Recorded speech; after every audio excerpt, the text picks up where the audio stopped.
Hey, welcome to Mad Dog's After Show. You're along for the ride with the Mad Dog and Cole, the cleaner. Farrell. A rattlesnake is technically an instrument. I decided to fly through the air and live in the sunlight and enjoy life as much as I could, and that's just what I'm doing.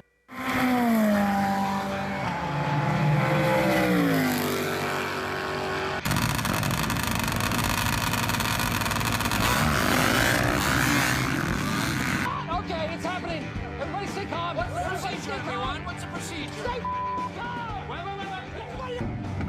Man, what better way to bring in episode 91 than the great inspiring words of Mr. Evil Knievel, just flying through the air, living in the sunlight, enjoying life. And for all of you in the know, we're coming up, I believe, on the 50th anniversary of Mr. Evil Knievel's attempt at the Snake River Canyon. Be a big celebration out there.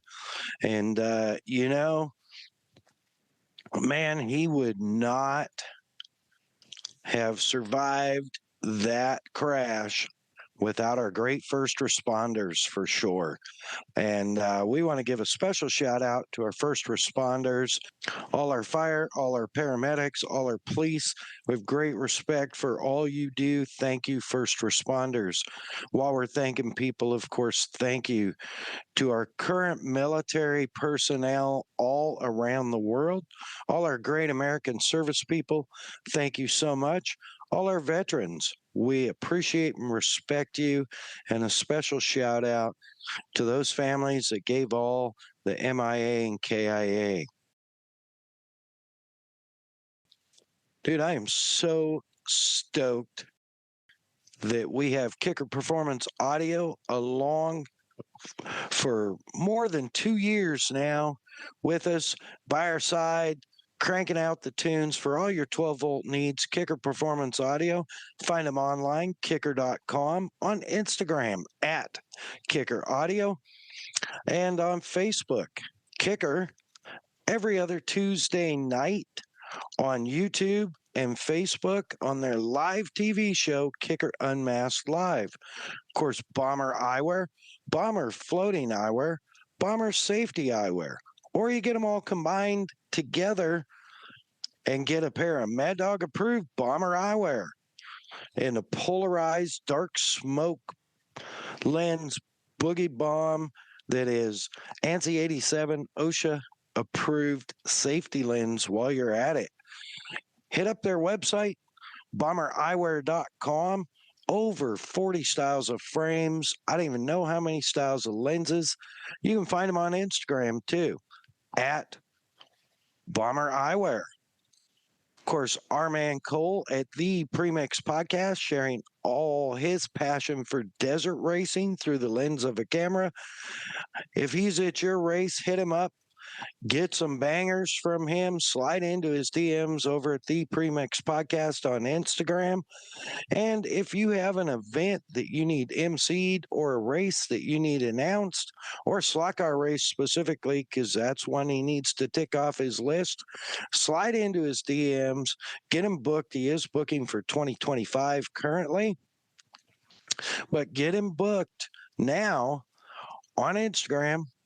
The @ symbol ThePremixPodcast at the Premix Podcast. Of course, Kelsey Morrell Film, getting all of our video production handled, making just magic out of the mess, and doing a great job. We're so thankful for Kelsey Morrell Film. You can find her on Instagram for all your film and still photo needs, from pre-production to post-production, commercials, private parties, whatever you need done. Hit her up on Instagram at Kelsey Morrell Film. Of course, Hey Keeks Marketing, doing our social media templates, backgrounds, helping us out with all that stuff. If you've got any kind of social media need or website need, yell Hey Keeks, or find her online, heykeeks.com, or on Instagram at Hey Keeks Marketing. Man, the one and only Robert Haslam, FMX.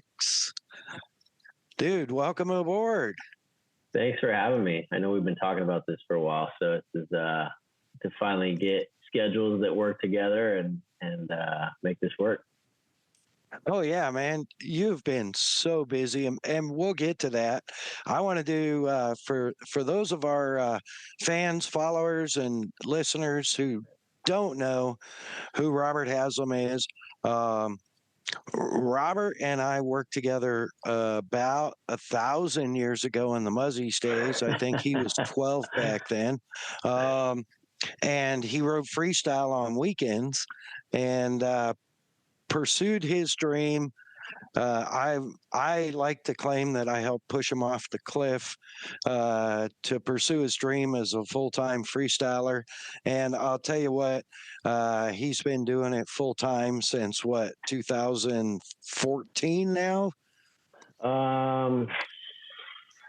At some point there, yeah. It's been a while. Let me put it this way: I'm one of the old guys in the sport now. Right. But for those of you unfamiliar, Robert also happens to be the very first human individual ever to backflip a snow bike in competition. And he did it on a little stage called Winter X Games, and landed it. Nobody had ever done it before. And man, if you want my opinion, Robert was robbed of the gold medal by some people with big sponsors and more TV coverage, let's say. But he did back that up by landing a Superman backflip on a snow bike exactly right after that. So, man, double first in human history. He's been riding forever. He's also got an amazing family. I've been able to watch them grow up, and they're, like my own kids, just love them to death. Incredibly incredible wife, and a great godly man too, and huge respect for that, and a patriot, and God bless you for that. But man, Robert, I mean, we've known each other. I know some of your stories, but our listeners don't. And like, I think back to that. We'll get to the first Doomfest you rode, but let's get back to like what pulled the pin, what lit the firecracker the very first time. What was I gotta do stunts on dirt bikes.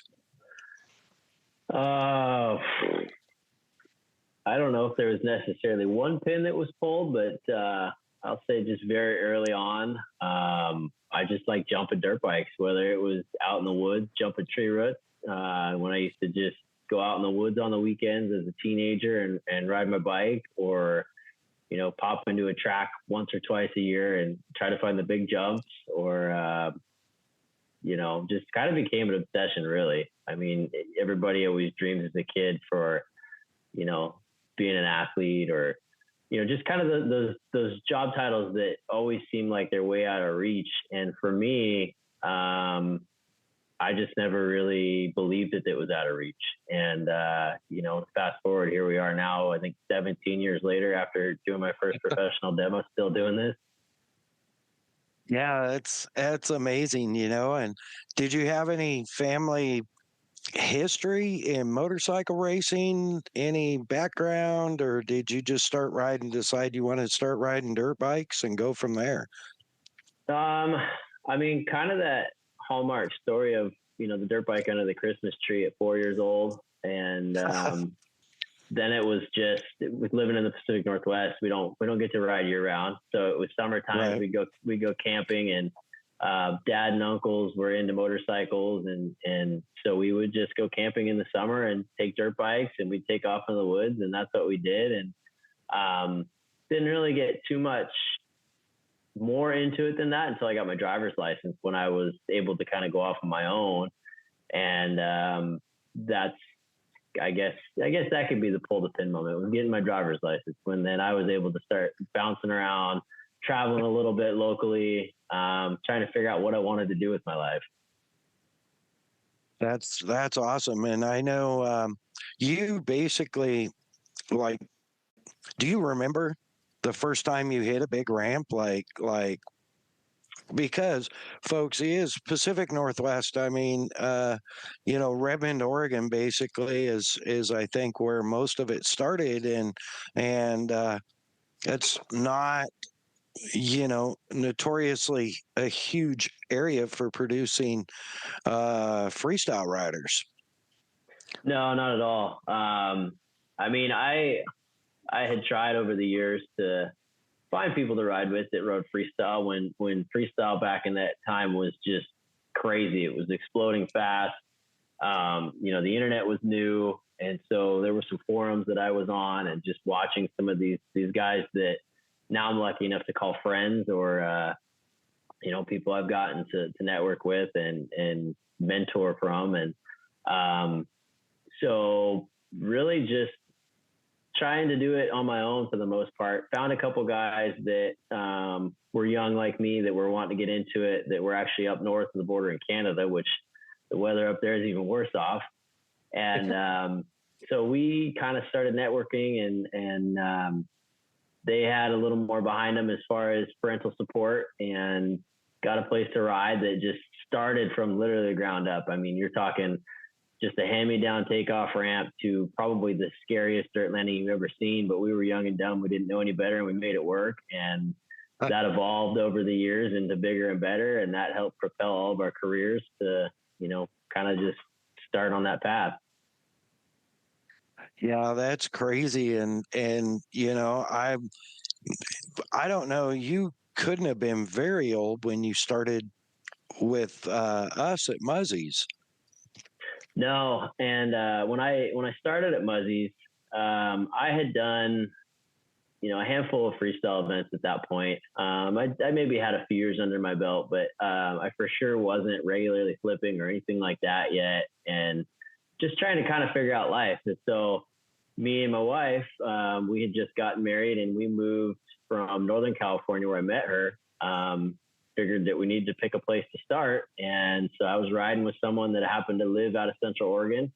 We moved to Central Oregon, had a place to ride for a bit. And then lo and behold, that whole thing kind of fell apart. But it was good. It kind of got my feet wet into a little bit of what I would say now is more of what the industry is actually like once you're actually in it.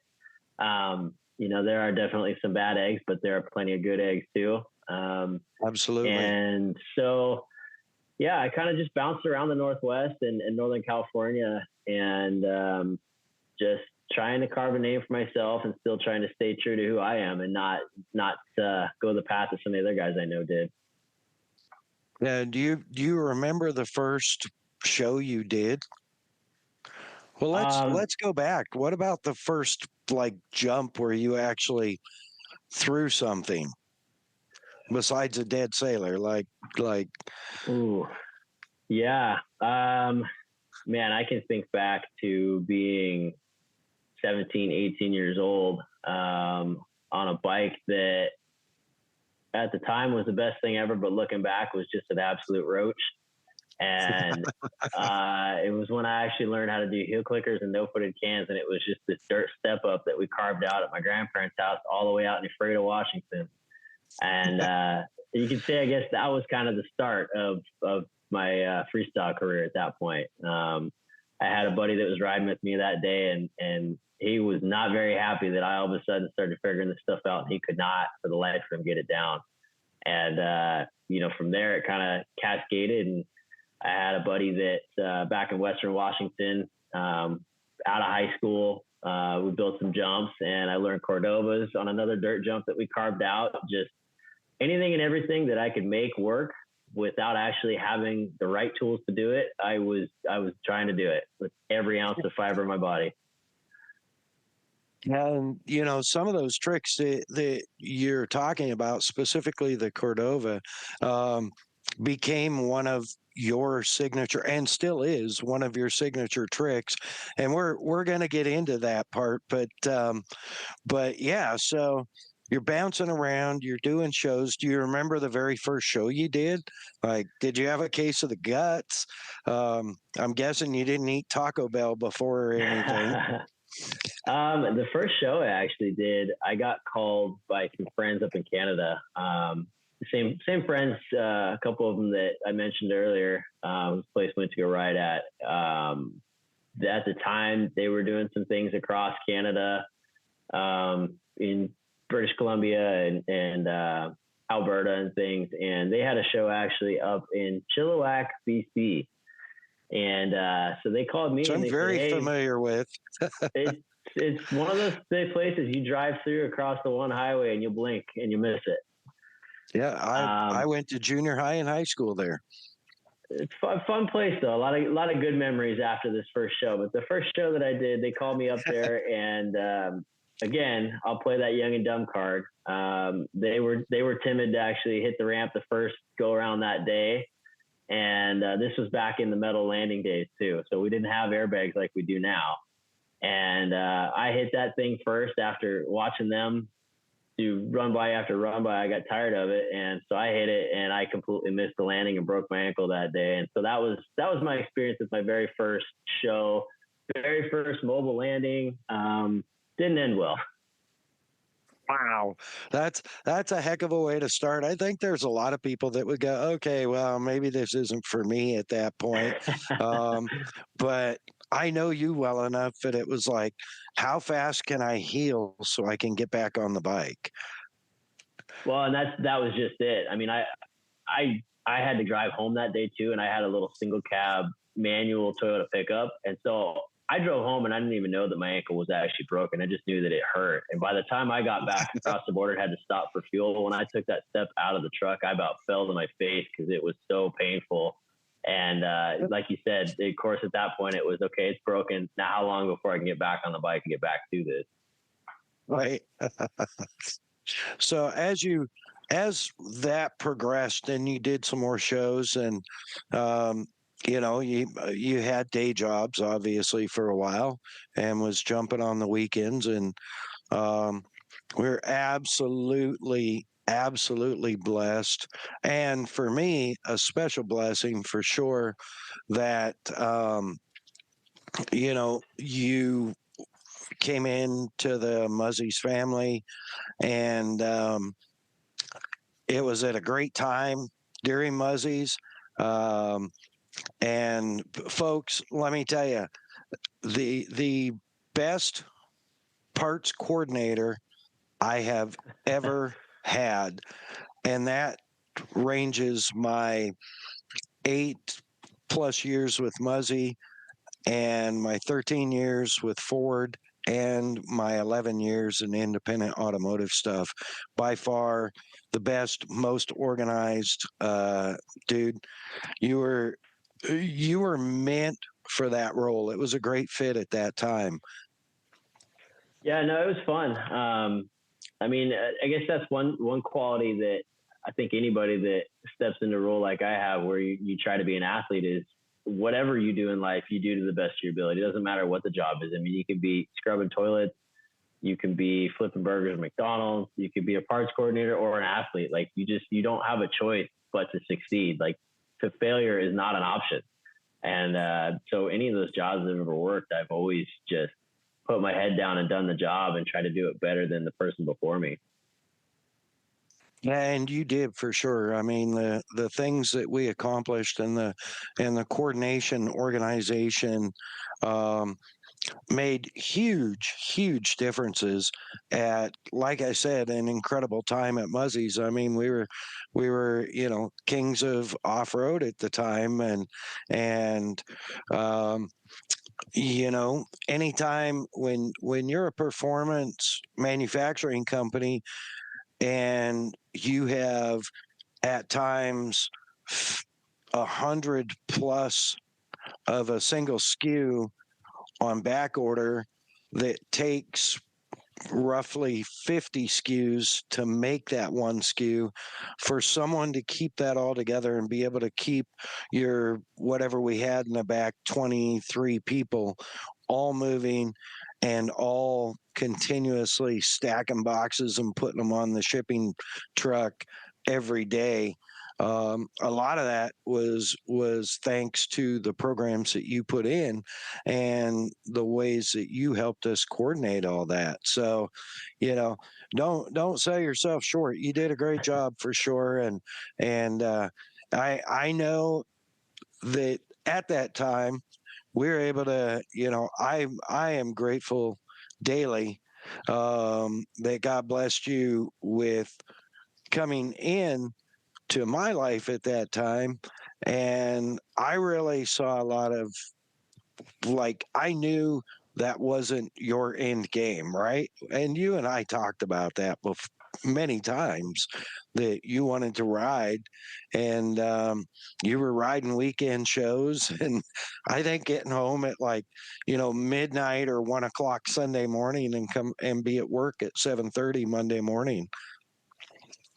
Yeah, no, and I've done that so many times over the years with really any of the jobs I've had, especially, Muzzies, and then everything after that. It's, there's been times I look back, and I mean, I definitely think age played a factor there, because I don't think now at this point in my career that I could manage, 5 days a week and then be gone for a weekend, or, 4 days a week and working 10, 12-hour days just to make up that Friday before it happens, and then pin it out of town and be home late Sunday night just to turn around and do it all over again Monday. It was a lot, but I wouldn't change it for the world. I've had a lot of good conversations recently with friends that have been in the same spot that I am, that have moved on from freestyle or what have you, and just some of the good times that we did have. Like, it was stressful, but they always say that life's a journey, right? And you always think after the fact, you wish you would have sat in it a little bit more in that moment instead of looking so much at the end goal.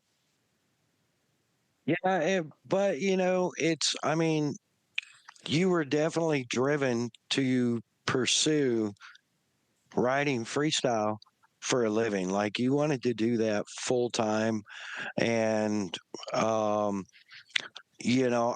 really wanted to keep you there full time as much as I could. But in the same right, you, I wanted to see you succeed, and I wanted to see you follow your dreams. I had recently stepped out of, a very, very good position in the corporate world, for almost peanuts, but to do what I loved. Right. And so it seemed odd, but I was following my dreams. And, I know you and I talked about it, and then um, that day I was talking to Jesse, who was a coordinator for Doomfest, and I was like, "Hey, if you need a freestyle guy, we have one that works for us." And he was like, "Oh, really?"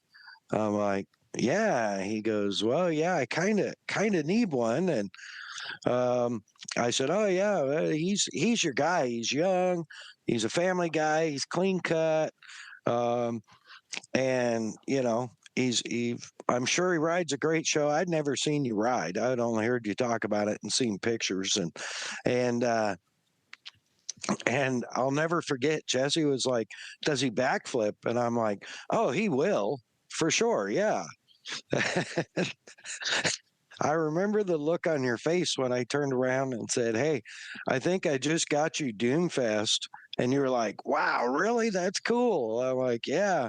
Um, but you have to learn to backflip." And you were like, "Oh, yeah, in like 7 weeks, no problem," or something like that. I don't, do you remember that conversation?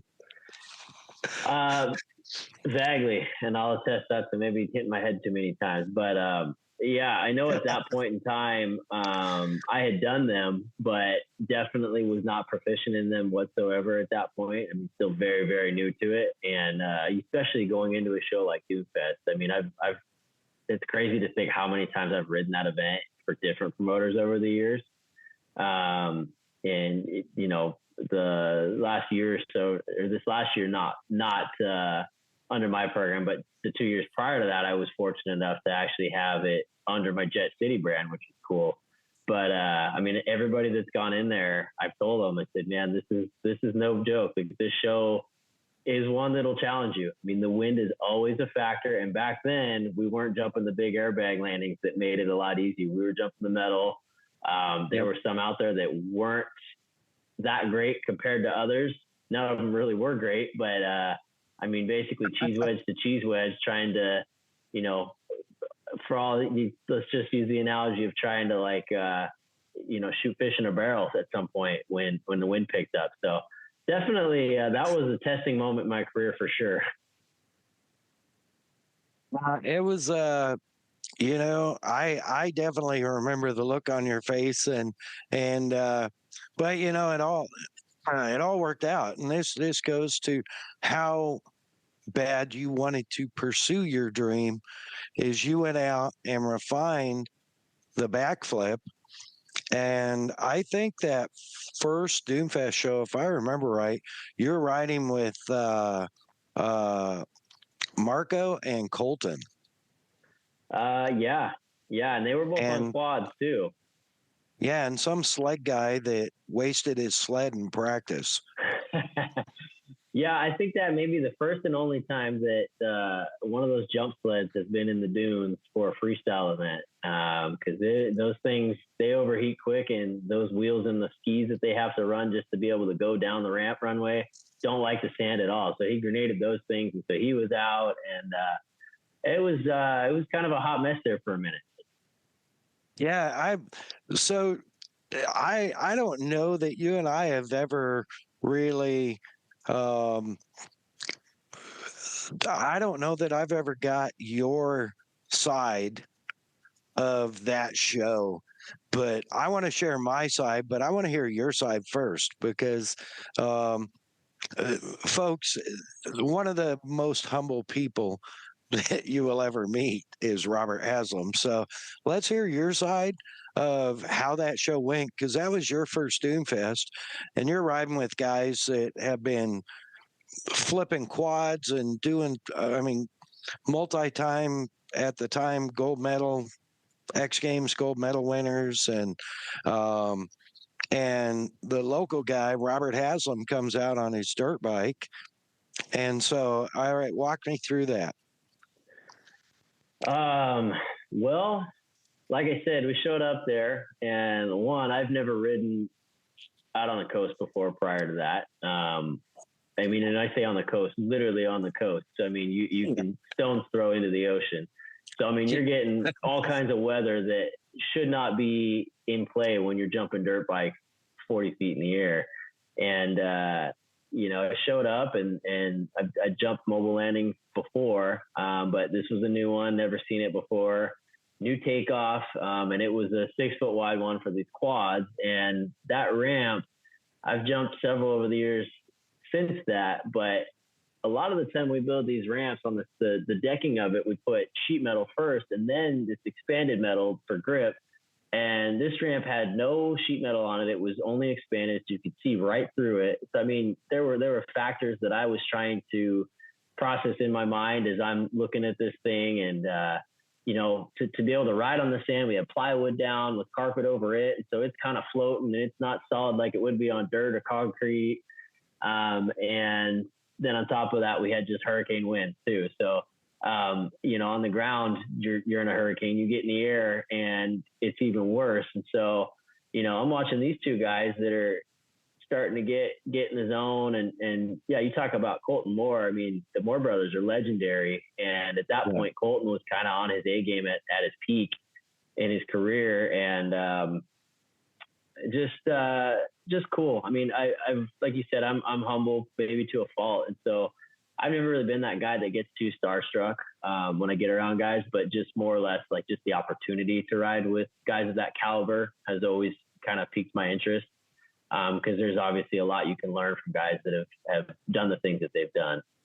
And, Sure. You know, now I'm fortunate enough to say that I've kind of elevated myself to that level a bit and have done some of the things they've done, and it's cool. And now I've got other kids looking up to me. But, yeah, I remember going into that show, just jumping the ramp was scary. And, you know, like I said, I was still new to flipping, so I was nervous for that, but kind of parked it in the back of my head. And I remember riding into that show and thinking like, man, these guys haven't flipped yet. And these are supposed to be gnarly guys. Like they're out here jumping the ramp, doing tricks, but neither of them had flipped their quads yet. And then I see Marco start to size it up, and he's just straight jump after straight jump after straight jump. And you know, when you're new to flipping, you kind of have what I would call kind of just like a stance on the bike hitting the ramp. Like you can tell when someone's thinking about it. And that's kind of where Marco had kind of reverted to on this setup, trying to just get in that space and kind of practice mentally of where you're going to pull on the ramp and get this flip figured out. So then of course that got me thinking about it, and I'm all, man, I don't know. Like these guys aren't doing it. Like it's pretty bad out here. And, you know, to go back to that story about my first demo, I kind of honestly just got tired of watching these guys straight jump the ramp and not doing anything. And so then it got to where I was all, well, all right, I'm going to jump this a few more times. And if it feels good, I'm going to come back around and I'm just going to pull for one. And that's exactly what happened. I came around a couple times, and on the third one, I looked again, Marco hit it and he hadn't pulled back yet. And I said, well, I guess I'm going to be the first one to do it here. And came into the ramp, gave it a good tug, and everything went well. And the rest is history after that.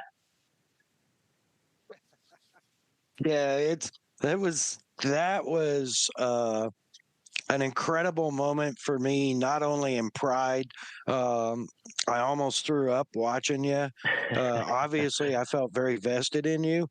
But the other thing on that, and you hit it a little bit, but the wind was they had changed directions from the traditional direction that they were jumping, and you were actually jumping into the wind. The wind was sustained like 14 with gusts to like 20 plus. It was a really low fog deck, and these guys had done some, you know, for the quality of riders they were. Obviously, they were shook by the conditions. Quads act different in the wind than bikes do, given for sure. But the level of tricks that they were throwing were entry level, in my opinion, to an extent. I mean, you're not going to catch me up there doing any of it, but you know, and so folks, for y'all, imagine this: you've got two world-renowned freestyle guys. One that's like Robert said, you know, Colton is at the pinnacle. I mean, he's the greatest of the greats when it comes to quads at the time, really. And they run a few. I think Marco ran about 4 or 5, maybe 6. You know, just total straight dead stick up and down, and you know, trying to get a feel. And Robert come out and threw a Cordova. See, I remember this details, buddy. Of course, I haven't hit my head quite as many times since then as you have. Um, but you threw a Cordova first. You did, I think, 2 runs just to catch distance. Threw a Cordova. The fans, there's probably, I don't know, what do you think? 5,000-6,000 people out there, pretty easily. Just went crazy, right? He comes, Marco went, another dead sailor. Colton went, and I think he threw like a no-footed can or something like that. Robert did the what they call the dead body, and man, it was like the extension. Nobody in the industry was doing a dead body that way, with that extension and that level of commitment, anywhere in the industry that I'd seen at the time. And the fans just went nuts. And they cycled through again, and Robert just pitches the backflip. And everybody lost their freaking minds. And it was a great show, you know. Robert ended up pulling, I think, 6 backflips during that show. Um, and man, it saved the show that day. It really did. It was, it saved the whole Doomfest freestyle show and legacy as far as I'm concerned that day. Just you going, well, here we go. Let's see what happens, And so, um, man, fast forward from there, like your career just started taking off. You started getting more and more work. And of course, sad day for me when you left Muzzies, but happy day for me because you were going full time freestyling. And I don't think there's anywhere on the West Coast that you haven't ridden, is there? Oh man, honestly, Lauren, I wish, and I've talked with friends about this because I've seen some guys that, of course, I didn't have, a house like I do now that I've been in for 10 years or so now. But one of those big maps on the wall to have a push pin in everywhere I've been. Right. Yeah, it'd be hard to really narrow down exactly where I've been, but yeah, I mean, I can drive I-5 from Canada to Mexico in my sleep. I mean, it's pretty crazy all the places that I've gotten to go and see and perform at just because of being on a motorcycle. I mean, you think about a lot of people. I mean, there's plenty of people that never really leave their hometown, let alone their home state or their country. And I've been fortunate enough to do all of that just because of riding a dirt bike. Yeah, I know, you just kept honing your craft, getting better, um, getting smoother. I'm not sure that there's anybody, there's two tricks um, that you do that I'm not sure there's anybody in the industry now that still, after all these years, can do them as good as you. And that's the dead body and the I call it the scorpion. It's like almost your kiss of death, basically. But everybody. So everybody in the industry calls you Gumby. Yeah, there's one other guy that's still riding that has more of a Gumby style, and he kind of was the original Gumby. But just like I said earlier, these guys that you look up to, I mean, he's a friend, he's a colleague. I've ridden plenty of shows with him. I actually was just messaging him today about something just randomly on social media. But yeah, I mean, it's one of those things. Like when I set out to do this, like I definitely was trying to carve my own way. I didn't want to look like everybody else. I didn't want to act like everybody else. And then on the bike too, like I wanted to stand out. And so, I was gifted this ability to be, super overly flexible. And that resulted in having a style that most guys don't have, and still to this day kind of stands out, which is cool. And, kind of a testament to still be doing it that way. Yeah, for sure. And going into that limber and all that, still to this day, probably one of the top 3 in the country in over the bar tricks. I mean, there's just for I know there's some other guys coming up, and some other guys that are doing pretty clean over the bar tricks now, but you're for years have been the cleanest over the bar tricks in the country, possibly in the world, really, in my opinion. I mean, for reals, it's so clean, so tight, so precise. It's incredible. Yeah, and I mean, I still got there's young kids that I've met over the last couple of years that are just getting into the sport, or maybe been in the sport for a bit, and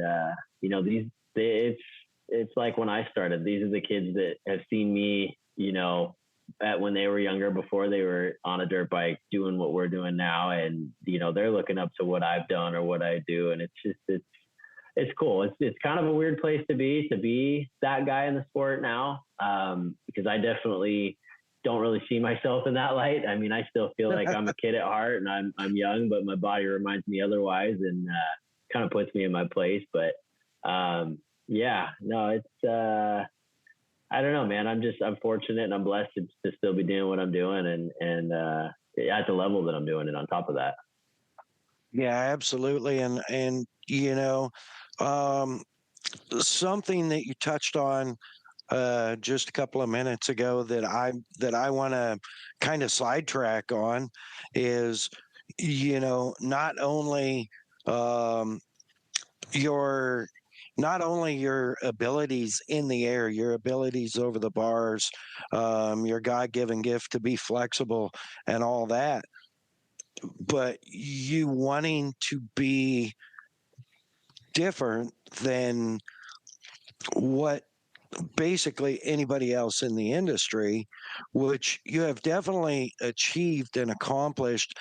And really, back when you started full time, and you and I had talked about this even then, about bringing a different image to freestyle, because I mean, let's face it, back in those earlier days, freestyle didn't have a very clean image. And I don't want to go into any of that or any of the images that any of the people, but it didn't have a positive influence type personality for kids, if you know what I mean. Yeah, no. And when people found out that I rode motorcycles and then on top of that rode freestyle motocross, they kind of give you the up and down, like, you definitely don't fit the mold here. Because like you said, there was a definite, especially when I started, we'll just call it a Motley Crue type persona, right? And Yes, that just was never my thing, never really wanted to be my thing. And so even years down the road, when Miranda and I met and got married, it was just a family thing. Like, our kids have grown up around it. As you know, they've been to Dune Fest long after Dad first went to Dune Fest, and that's just us. That's just how we are. And even to this day, there's still some local gigs I have up here that people are still just, they're excited to see us, if they've met us over the years, still doing this in this capacity, or maybe people that never met us, just seeing us do something different against the grain as a family, and, being all about the family aspect of it. yeah, absolutely. And there again, your humbleness comes out. There was very few, if any, I would say very few, because there's a couple riders that are pretty clean cut, that are got a few years on you yet, that are still riding also, like Cody Elkins and Cowboy Kenny, and I can't believe those guys are still riding. But it's got to be good for you to see those guys who, Cody's what, 99, 98, and he's still riding. So, you got 50 years left. But no, seriously, Cody's going to kill me when he hears this. Oh, trust me, you're good. Because any of us, anytime that we talk to him or we get back around him, we always have to remind him that he's still the old guy. And so I'm thrilled that he's still doing this, and he's got a few years on me, because it makes me feel, that I'm still doing okay. Yeah, for sure. But no, I mean, there was, you really started a different trend in freestyle, that a lot of the mainstream freestylists maybe didn't endorse or didn't embrace, but you brought the whole family atmosphere in, and the community should really be thanking you, because in my opinion, that's part of what helped save freestyle. Um, not everybody wants a bunch of dirt bags at their event jumping ramps. We don't care how good they are. We don't want to put up with the BS, And so,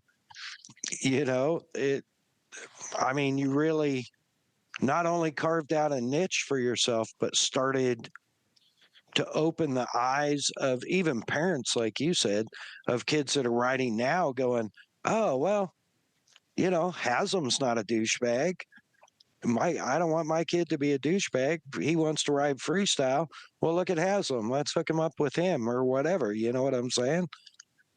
Yeah, no, and that definitely was, I would say was probably, kind of a thorn in my side initially especially when I started going off and trying to do my own event. When I started buying the equipment and starting to hit the Northwest, it was trying to break that stigma. Whether there's been other outfits that have come up here and done things or try to do things, or just from what some of these different promoters and fair boards and things had seen online or on TV, that it was a challenge.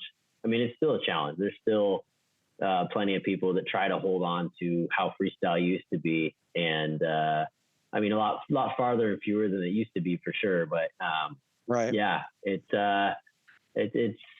freestyle and racing have always been very, very different. Yes.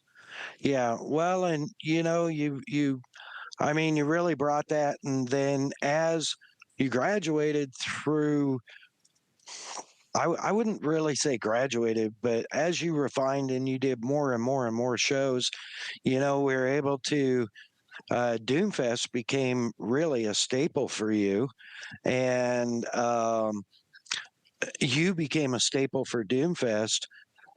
And the people there, not only the hometown boy, but I mean, I will not forget. I know you'd done several Doomfests, and they'd had a disastrous attempt at a freestyle show the year before, and I think through some contacts, I kind of hopefully helped you get back in. With the promoter at that time who had changed, and get back to Doomfest. And the whole thing was, hey, he's a family guy. You had a little girl and a baby boy at the time, right? So it's like we're going to bring a whole different deal to Doomfest. We're going to get rid of what you had last year and the scars that you still have from last year. And we're going to show you something different. And man, for me, that was an honor to work with you on that first show. That was the first time I ever got to be on the big stage behind the mic for one of your freestyle shows. And I'm not going to lie, it was a lot easier for me than it was watching. It was a lot easier on my guts. I was nervous for a second before the bikes fired up, and then I was all in, right?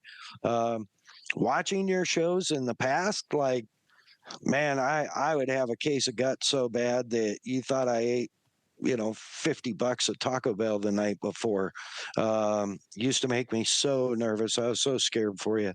And, but, we were able to put that together, and that was really a paradigm breaker, I think, at that point, that this is a legit way of life. This is like a legit deal, right? It was under Jett City, I think, then, or Haslam FMX before Jett City. I can't remember, but you brought something that people hadn't seen since the last time you jumped, and that was a non-dirtbag freestyle guy. And you brought another non-dirtbag with you, which we're going to get to that story in a second. But I mean, did you feel at the time the impact that you were making, or were you even trying to make an impact, or were you just trying to ride bikes and do your thing? I would say honestly, just the latter. I mean, even to this day, I mean, what keeps me going is I'm still just the same guy that started out when I was young, just wanted to ride a bike, right? Like, I mean, I feel like that's kind of the case with anything I've done in life. It's like the minute that you start wavering on integrity and who you are at your core and start changing who you are is probably when you start hanging it up, whatever it is you're doing. And so, I mean, really, that's kind of been my approach over the years for everything, whether it was first starting out, that Dune Fest show you're mentioning, or X Games or anything like that. It's just go there, be authentic, be me, do me, and really just trying to compete against myself in all aspects too. And just try to be better. So I know like that Dune Fest show, I think was the first time that we ever brought an airbag landing there too. Yes. I think it was the first time that we did night shows because we were trying to work with the weather.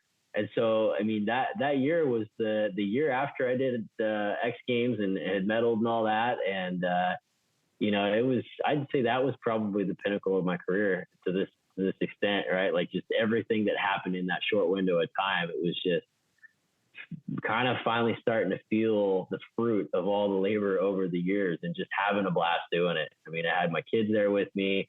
I had a solid group of guys riding with me. I mean, we were just having a blast, just doing what we always wanted to do as kids. Yeah, I will never forget, you showed up and your other rider showed up to that show. And this guy in like low rider skinny jeans and tattoos everywhere comes walking up. And I'm like, wow, like we sold this whole show on like the family deal. Did Robert miss the memo or something? Like, and of course, the infamous and ultimately insane Jared LaRue. And dude, the nicest. I mean, I have a picture of him and your oldest daughter walking up to the ramp, and he's holding hands, and I think she's carrying a bullfrog, and like she couldn't have been 3, maybe 4 years old. Dude, I cherish that picture. Every time I see it, I just melt, because it's like I see Jared with his tats and his skinny jeans and halfway falling off his ass. And I'm like, oh my God, what did we get ourselves into? And then he's just, and shame on me, right? Shame on me, because once I got to know him, he's just like, just great guy, loves kids, loves families, and loves to ride bikes just like you. And so that show was insanely good. And really, I mean, like you said, that whole year, I was honored to be able to help you kind of get some stuff together to be able to go to X. And when you told me you were you were trying out for Winter X Games, I was like, all right, cool. And whatever gave you the idea, like, heck yeah, let's just go huck a snow bike. It was honestly kind of I don't want to say by accident, but it really wasn't even in the forefront of my mind. I mean, it wasn't a thing up until literally right before it was. I think that year before, Jackson Strong had gone and cut one of these timber sleds, which were still fairly new at the time, this whole snow bike industry, cut one up and did a freestyle demo that didn't really get a whole lot of traction that year. And at that point, my mind had started shifting from demo guy that I'd been doing forever to, hey, maybe there's a chance I could try and tackle some of these bigger tricks and maybe become a contest guy. And I was training and riding all the time up at my buddy's place up there in Camp H, which at that time I will say was probably the absolute elite place if you wanted to ride freestyle on the globe. I mean, literally everything you could ever want or need to be good at riding a dirt bike was up there. And so, you know, we had access to new ramps before anybody else had them. Right when airbags started coming out, we had access to all these crazy new ways to train that nobody else had access to. We obviously had the foam pit. We had a full freestyle course, motocross tracks, everything. And so, I mean, I was just on a different level at that point. Like when I say like I was at the pinnacle of my career, I mean it. Like, I mean, I was at one point contemplating doing double backflips that year, right before Winter X let up. And I felt really confident that I could get them and learn them. And this was around, let's say, end of September, beginning October timeframe, 2017, I believe. And so we had just gotten through a pretty busy demo season. And so I was spending a couple months up there at Camp H, just kind of riding out the rest of the year, just getting some more training in, just trying to stay on the bike, learn some things. And that's when this whole double backflip thing came around, et cetera, et cetera. And then we kind of caught wind of Winter X Games potentially bringing this new sport to the stage based on what Jackson Strong had done the year before. And just knowing the undertaking that it was figuratively, let's just say financially cost, right? I just knew that I didn't have the tools or the sponsors to make it happen. My buddy Kyle, on the other hand, at that point was with Red Bull. And so he had Red Bull backing him and they were like, we want you to do this. This is a new event. This is a great way for us to debut you. And so he was getting all fired up about it and, you know, starting to work on trying to modify one of these snow bike kits. And, you know, so I just looked at it and I was like, I mean, that's cool, man. Like, I wish you the best. I'd never even seen a snow bike at that point. So I really didn't even know what it entailed. But I had figured, you know, I'm going to park everything for this year and just call it a win for 2017. Beginning of 2018, I knew there was some tourists firing up and that was my plan. I was just going to kind of, you know, not try to do too much to hurt myself and then roll into 2018 and hit it just ridiculously hard. Knowing Summer X was going to be coming up in June, July timeframe, I figured if I could go learn double flips or some front flips or things like that, like I had a chance to maybe go to Best Trick there. Well, right. Then I got home and we got into, you know, maybe mid-October or so.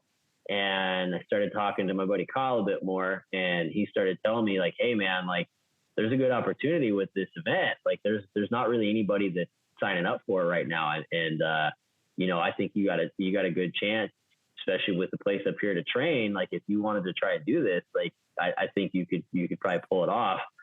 And so that kind of got the gears turning a little bit. But still financially, I'm like, I just don't see how this is plausible. I mean, I had to basically go spend $6,000 on a brand new snow bike kit in a crate just to turn around and cut the thing all up into pieces and try to make it work into a short kit, which I'm like, I don't have $6,000 to gamble right now. And, so then I was talking to a buddy of mine from high school who we've always kind of all dreamed about, like, you know, what it would look like for any of us to ride dirt bikes for a living. And I was doing it. And, you know, he, at that point, he was like, I have the money. He's like, you can't miss this opportunity. So he fronted the money and bought me this snow bike kit.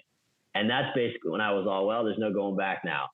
And so from that moment on, I basically lived up at Camp H in Canada through just a brutal winter that year, brutal winter, for, you know, probably like a month and a half, 2 months leading up to the holidays, like Christmas time. Just I remember that. Beating the living crap out of myself in the foam pit. And foam pits in the summer aren't fun, but you start going to jump in one in the winter time when you've got foam cubes that are soaked and frozen and it's, you know, minus 10 degrees up in Canada. It's nuts. It's a whole different ball game. And so we got through that and I got home, I think right before my birthday, which is right before the holidays there, and didn't know what that was going to look like. I mean, I had no idea if people were, you know, working and training like we were, where we were at with everything. I sent in my videos like I was supposed to. And then right before Christmas, I get an email with that. I'll never forget it because that was my bucket list item for my career, was to get that email from X Games that said, congratulations, you're invited. Never thought it would be Winter X. I thought it'd be summer if I could do it. But there it was. I got this email and it just said, congratulations, Robert Haslam. You're invited. Snowbike Fest Trick, Winter X Games Aspen 2018. And it was just a game changer for me at that point. I mean, I went up after Christmas, back up to Camp H for another month and just literally grinded out. I mean, the hardest I've probably ever worked in my life when it comes to trying to get somewhere with the sport. I mean, we were in the foam pit in the morning and in the evening, and then during the afternoon, we were working on bikes. We were working out. We were doing all the things that as a top tier athlete you do just to get in shape for this event. And, you know, the rest is kind of history from there. I mean, people saw what happened on TV, and things when we got there weren't where they were supposed to be for where we trained. And we were way ahead of the curve, way more prepared than everybody else, including some of these top tier guys that I used to look up to. And it kind of bit me a little bit. And, you know, I was there for a while about it.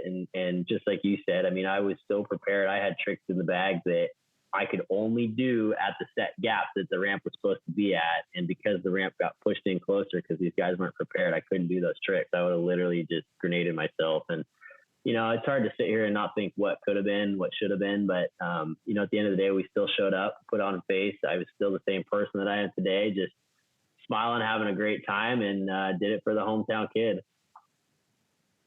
I've got some great pictures I watched that live on TV, and man, I was snapping pictures the whole time, and it was, yeah, it was exciting. You know, it was great to watch. I had the gut gurgles again, like I'd never had before. You know, and I've been in contact with you, and you had told me what was going on with the ramp prep and some of the stuff that, you know, in my opinion, was less than professional behavior by professionals. And when there's an agreed upon gap, I don't, you know, I don't care if you're chicken.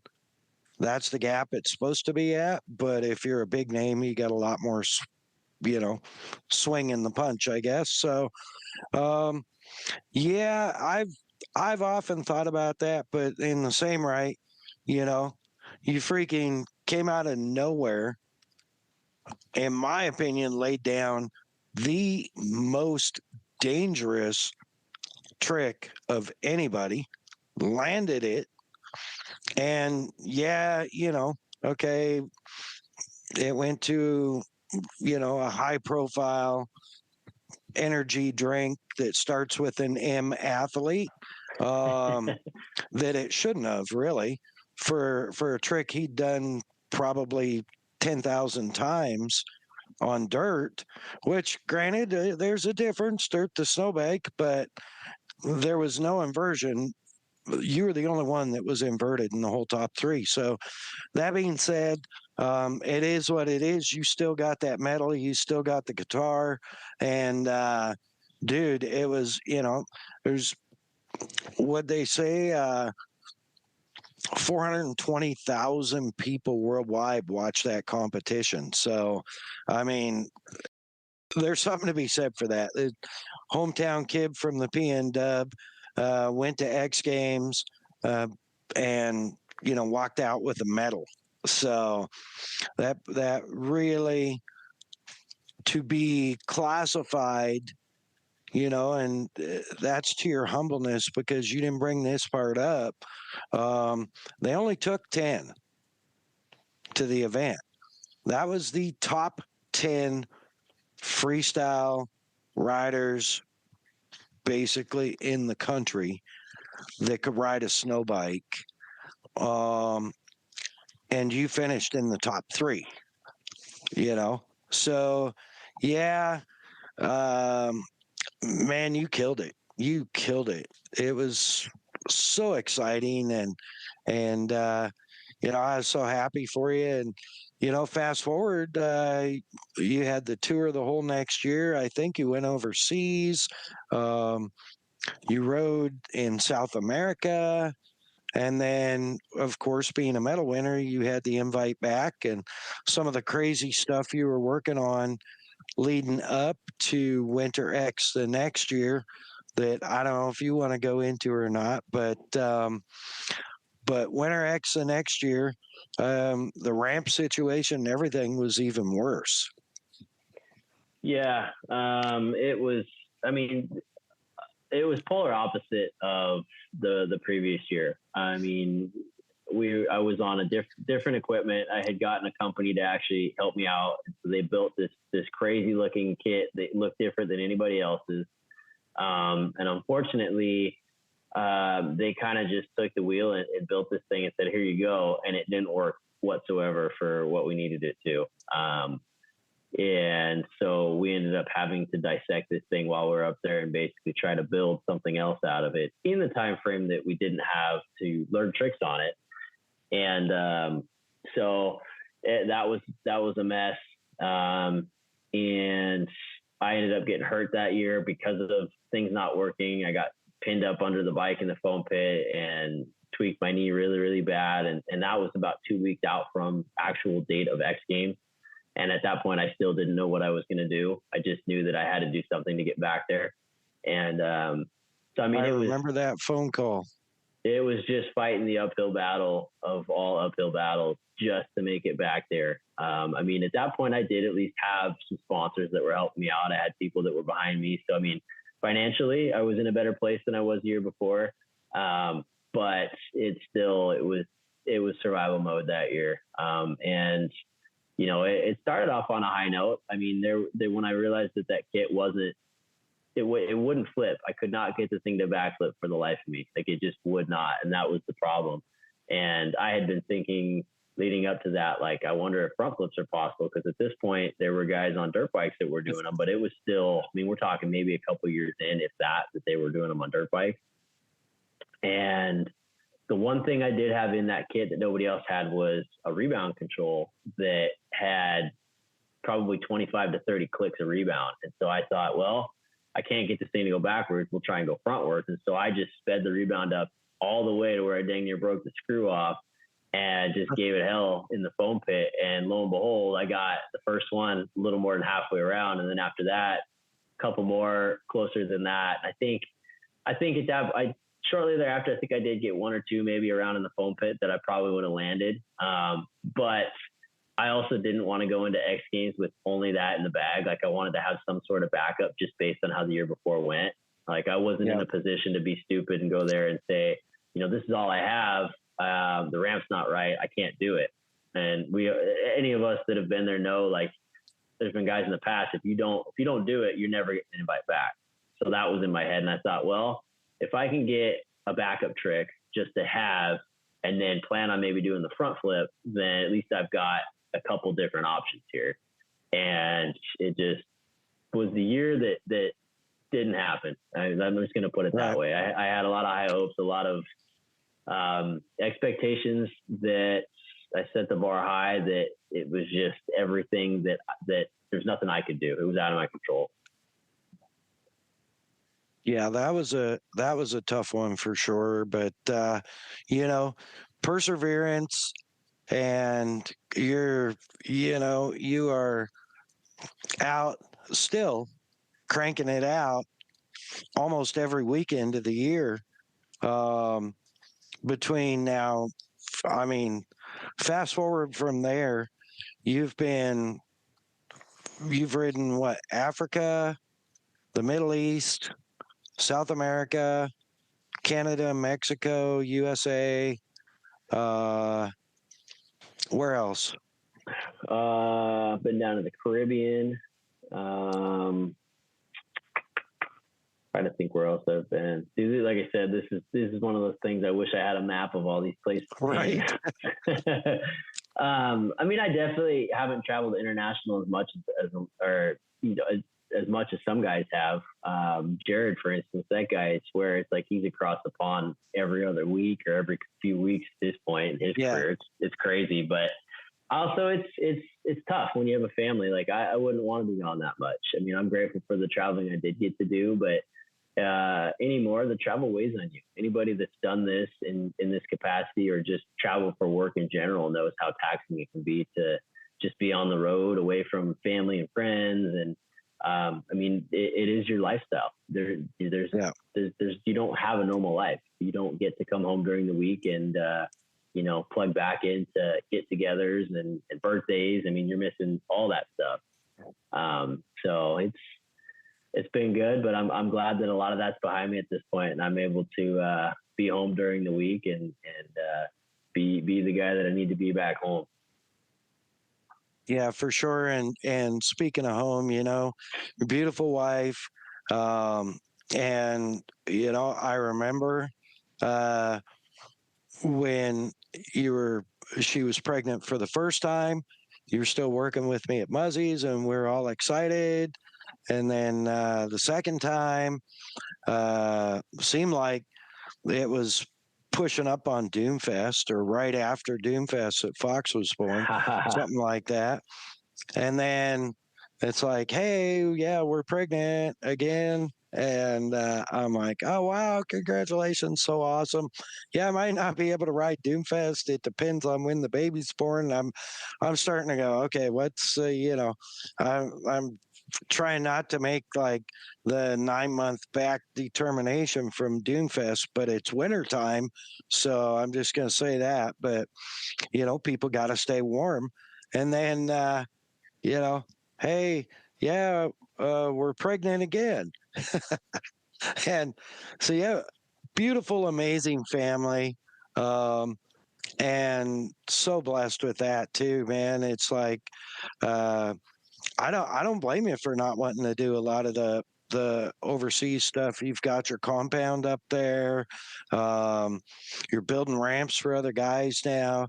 You're coaching guys, and it's a real honor that I get to occasionally work events where one of the multiple guys that you've coached and brought along ends up riding. And it's really cool because it's always that link back to I remember when, right? Yeah, no, for sure.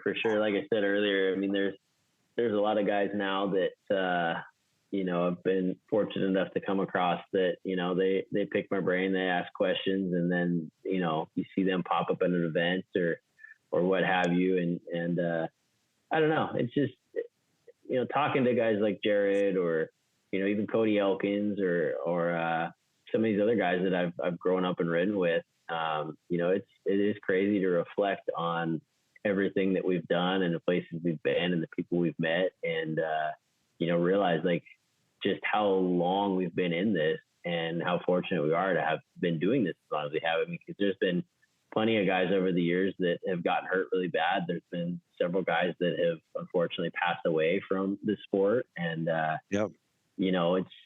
this isn't an old guy sport, and it's definitely not something that I would have anticipated being in it as long as I am at this point. 17 years doing anything is a long time, let alone as a professional athlete riding motocross, probably one of the most dangerous sports on the planet.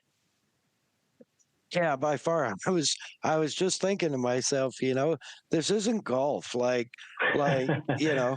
if you screw up playing golf, you pull a back muscle, right? If you screw up at what you're doing, it could be life threatening for sure. Yeah. And you guys go out and do it consistently and amazingly beautifully. And it's just, it blows me away because, the people respond. It's so incredible to see people's response to what you're doing. And yet you're not like um, I mean, you're taking chances like it's your life, right? But in the same right, you don't make it 17 years by being stupid.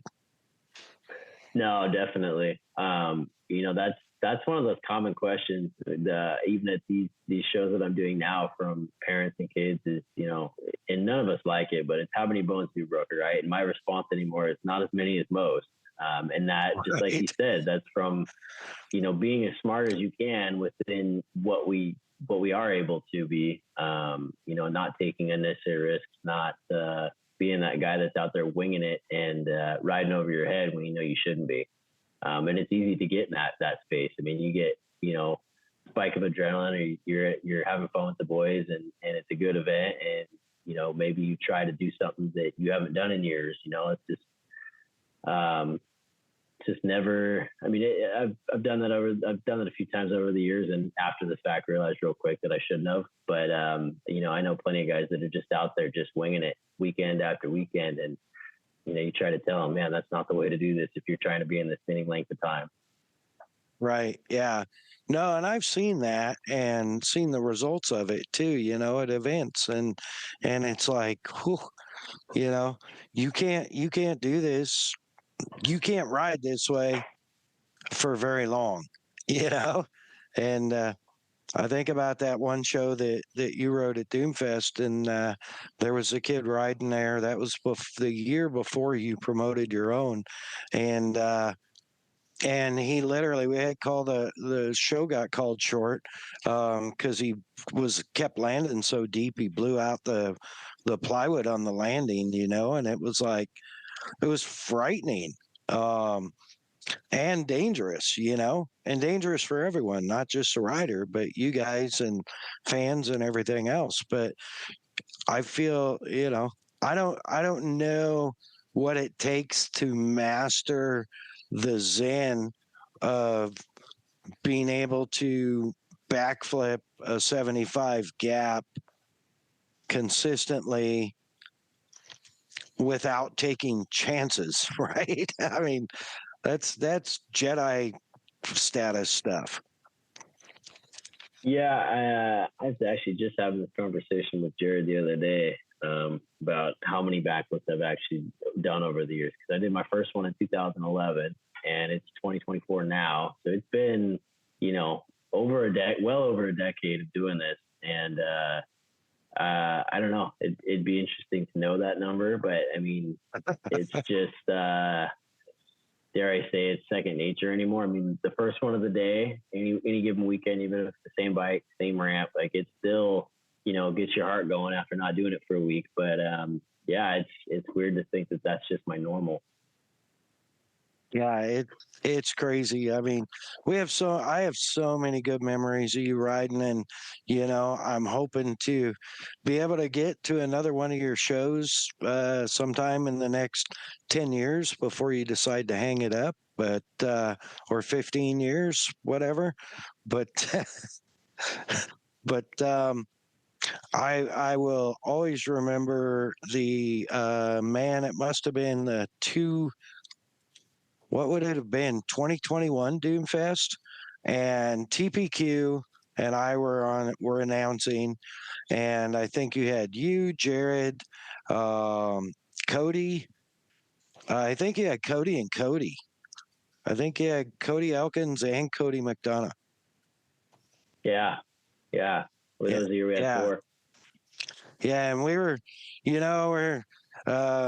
TPQ is a great announcer and awesome dude, and we were kind of talking. You guys were hitting your gap and getting the feel, and I'm standing up on the main stage looking straight across at the gap, and I'm talking about what you guys are doing as far as taking a couple of hits to kind of get your feel for the distance and stuff.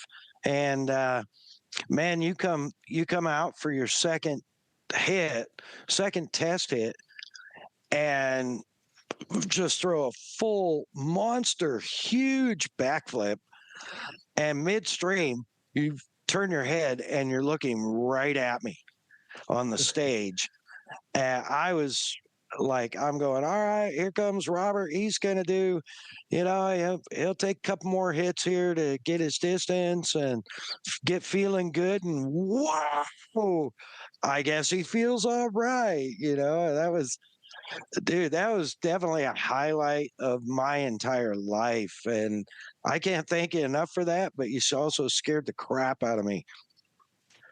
I think that's just more that,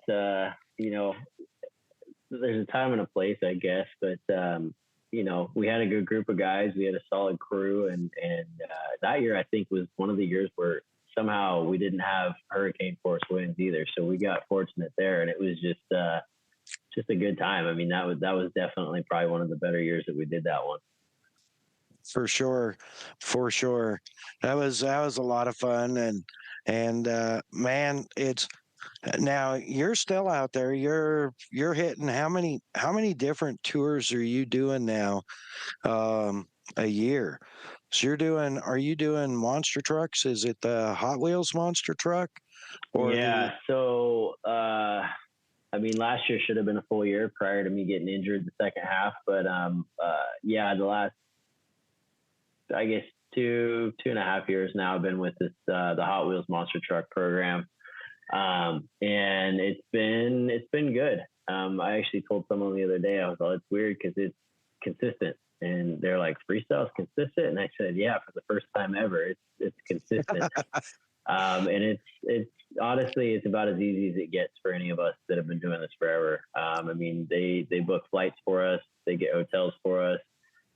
So literally, we're currently on the West Coast tour right now. And I think we're about, maybe 5 or 6 weeks in of an 18-week tour. And it's literally every weekend going into the holidays. So I'm out on Friday mornings. I get dropped off at the airport and I'm home either Sunday night or Monday morning, home for the week and then back out again. So, I mean, I'm living out of a duffel bag and a backpack for the weekend and then come home, switch gears back into dad mode and get stuff done here at the house, play around in the shop, and then just to get back out in the airplane and go. Wow. That's amazing, but it's got to be fulfilling because if you look back to when you were scraping to get weekend shows and having to work a full-time job, you just said you're at what, show 7 of 18 weeks? Something like that, yeah. I mean, hallelujah and pass the gravy, right? Yeah. No, it's I don't know. It's definitely, I'm riding on a little bit of that seniority at this point, and I'm okay with it for whatever this looks like going forward. I mean, I don't really like to look too far forward anymore doing this. Right. I mean, years ago it was forecasting out, maybe 2 more years, maybe 4 more years, and after COVID, things got real weird with everything, including the motorsports industry was hit super hard, as you know. But yeah, I mean, just every weekend that I'm able to go out and do it, I kind of just take it week by week, and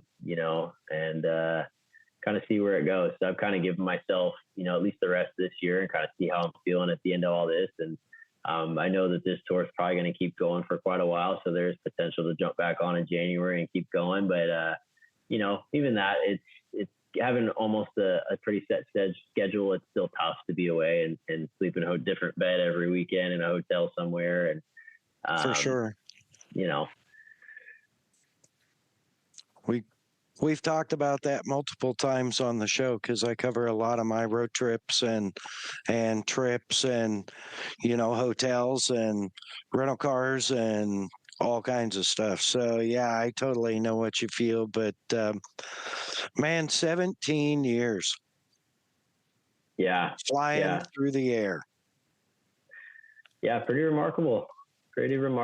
I don't know too many other guys that, they're still doing this long. There's plenty of guys that have hung it up and called it quits and they're on to other things. And, there's some guys that are still, they'll do a show here or there, but to still be doing it full time 17 years later is pretty crazy.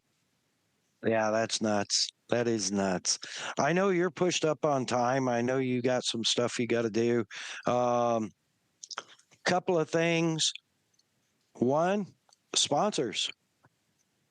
I know you Yeah. got to, well, first, Hot Wheels Monster Truck Tour, look it up, Google it, West Coast Tour, wherever town's closest to you, go buy your tickets, go down to the pit party, tell Robert, I heard you on the after show. I just want to meet you because he's worth meeting. One of the greatest guys I know. So, okay, sponsors. Yeah.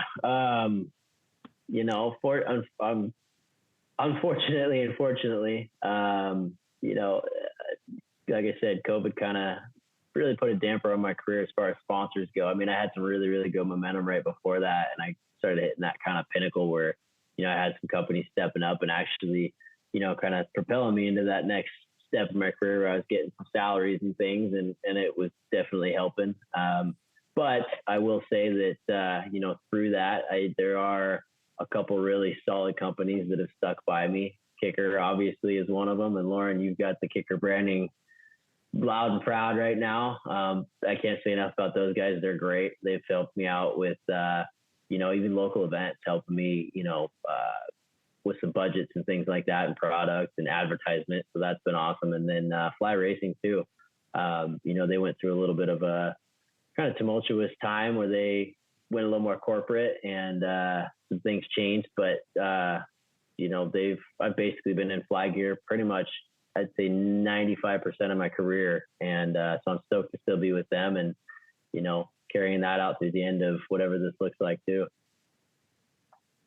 Yeah, I know Fly has been with you forever.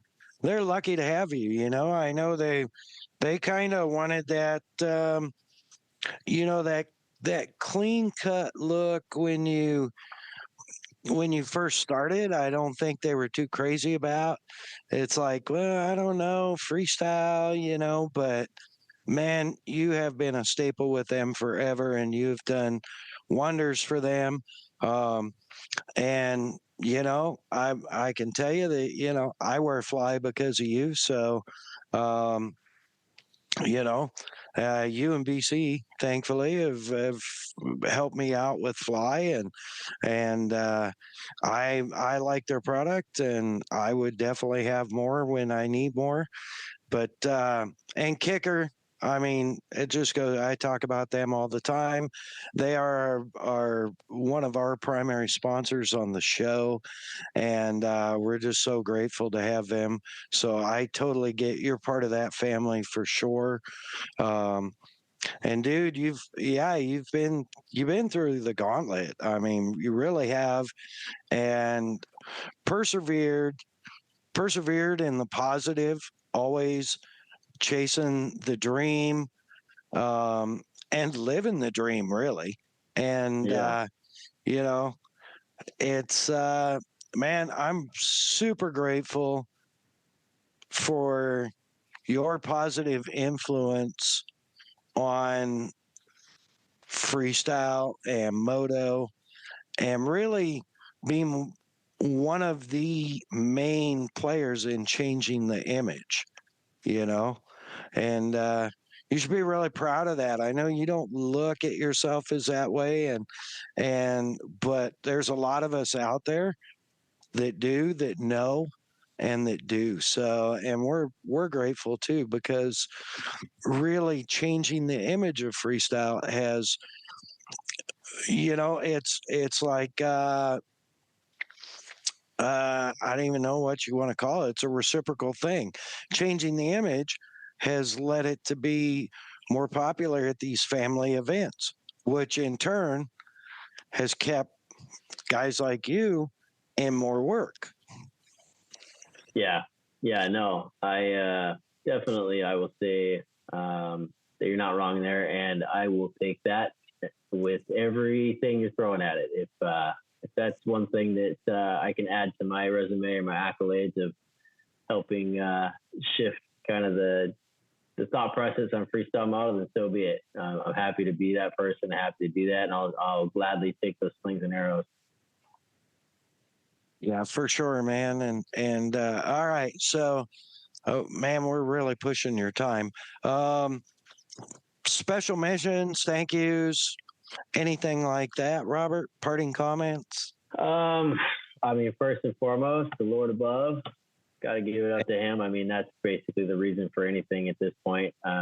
Didn't grow up that way, and kind of found God through the midst of my career. And I look back on tons of situations where I've gotten hurt or just tough times, and he's always had a hand there. So got to give it up to him, the big man.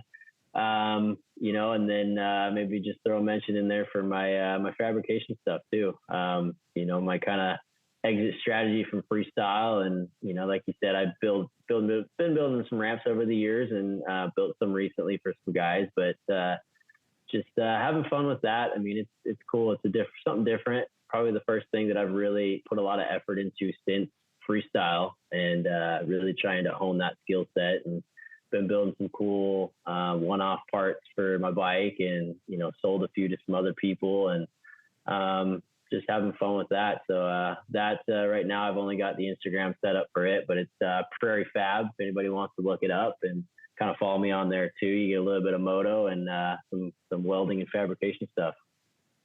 Yeah, and that is the @ symbol, PRAY. How's the rest of it spelled? Prayer. ERIE and then FAB. All one word, right? All one. So hit it again, because I screwed it up. So yeah, it's Prairie Fab. So it's at just prayer, PRAYER, and then IE on the end of that, and then FAB, all one word. Awesome. Yeah, go to Instagram, check them out. And it's also at Haslam FMX on Instagram. If you need to get a show booked, or you want to have a show booked, he ain't cheap, but he is worth it. You might as well be straight up like, hey, if you want a good show, you're going to pay for it, Yeah. So, yeah. and definitely it's worth it. So, other than that, any other shout outs, any closing statements? Man, I don't know. I mean, there's so many people that I could. I mean, obviously you're grouped into that, but I would just say anyone and everyone that's helped me out over the years. I mean, it takes an army or a village for anyone in these positions to get where we are. We definitely don't do it on our own. So it's, couches I've slept on, words of encouragement, just things like that over the years. It's all helped. So I can't say enough about that. And then obviously my family, my wife, my kids, really just humbled to be sitting here still, like I said, doing this all these years and still doing it. Yeah, and it's great. You got a lot of years left, for sure. And man, it's so cool to have you on. I've been wanting to have you on for a long time, and we haven't even covered really your philanthropy work. You're working with children's groups and stuff like that. So we will have you back on an episode soon. And I want to cover all that stuff, because there's a lot of do good stuff behind this kid that we didn't even get to cover, but we are up on time. And I know Robert has to scoot. Robert, I just want to say thank you so much. God bless you and your family. I love you guys. And I am forever grateful and thankful that God put us together all those years ago. And that you've been such a great part of my life, and a great helper to me and encourager to me, for all these years. Thank you so much. With that, appreciate you. Have a great night. We'll talk to you soon. Sounds good. Thanks for having me. You bet. Man, how cool was that, Cole? Oh man, the coolest. He's I was trying to come up with a summary. Cool and calculated. He is, he's got a lot of, the way he rides is he's got a lot of years left in this industry for sure. So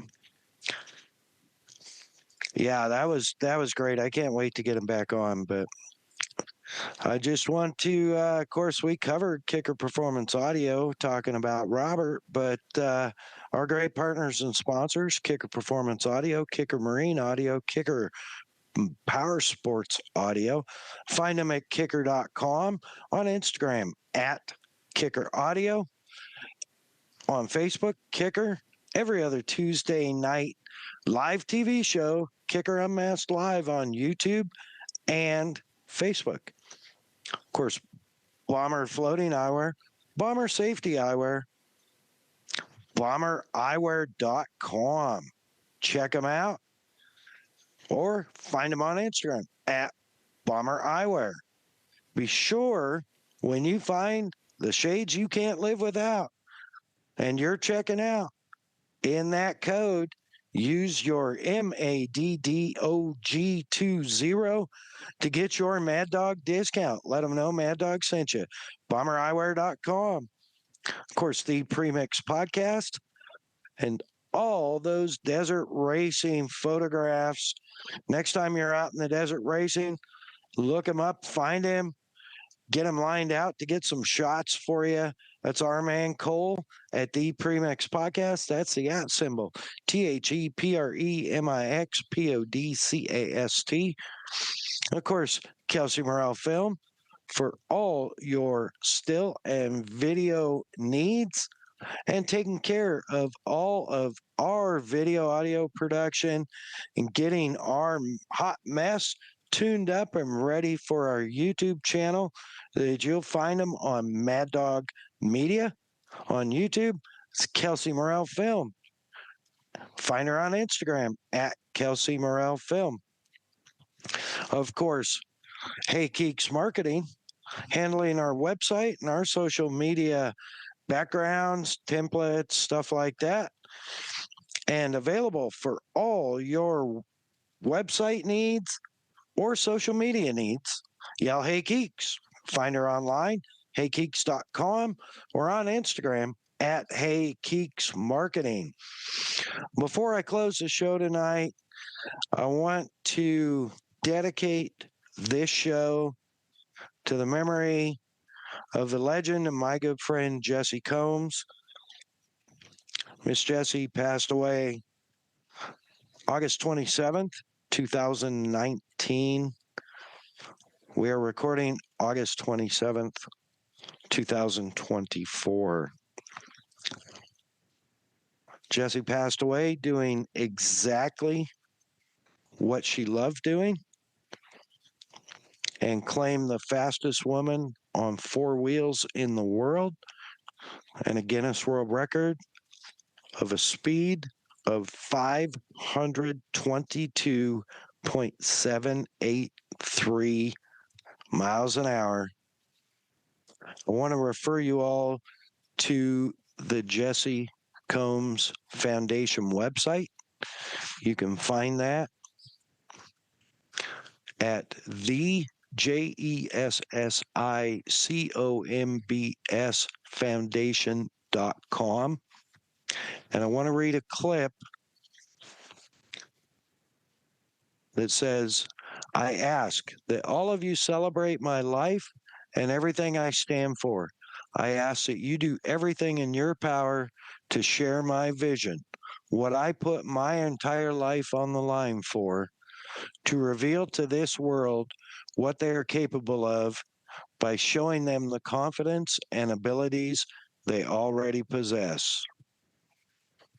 Miss Jessie Combs. Always remembered, always a legend. Race in peace. God bless America. God bless our troops. God bless our first responders. God bless our podcast. Mad Dog out.